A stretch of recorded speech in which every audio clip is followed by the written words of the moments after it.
Sunday mornings in the projects always started the same way, rushing before the sun was even up. I had four little sisters to wait: Missy, Lulu, Mimi, and Sky. They were 3, 5, 8, and 12. I was about to be 18 in a few months. Me and my mama, we pretty much grew up together. But I watched my sisters so much, I was like their mama too. After I got everyone dressed and I knocked on my mother's bedroom door, "What do you want, Latrice?" she yelled. "You know Dick and T will leave us if we not ready." "Shelly, quit yelling at that poor girl."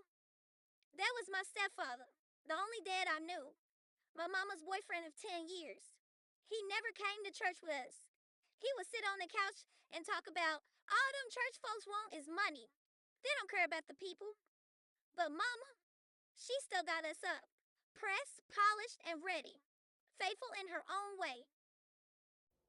We always had to be outside early before the church van came because he didn't wait for nobody. And honestly, he was creepy.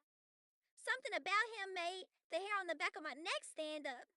I stayed away from him every chance I got. We climbed on top of the bus, all five of us kids, around my mama.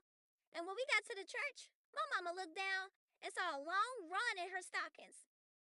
She sighed, shook her head, and said, "Lord, let me take these off." She knew the church mothers would have something to say. They always did. But mama, she was a free spirit. She smiled and told us, God loves us where we are, not where people think we should be. We headed to our classes while she walked to the adult Sunday class, chin high, even though the church folk judged her every chance they got. After our lesson and review, we had a little time before service. I walked to the kitchen, the place where it smelled of chicken, sloppy joe, and burnt coffee lived. I wasn't paying attention, and I bumped right into Deacon T. It happened so fast. I stumbled. He reached his hand out, but the smile on his face wasn't a smile. It was a smirk. A slow sinking in my stomach I felt.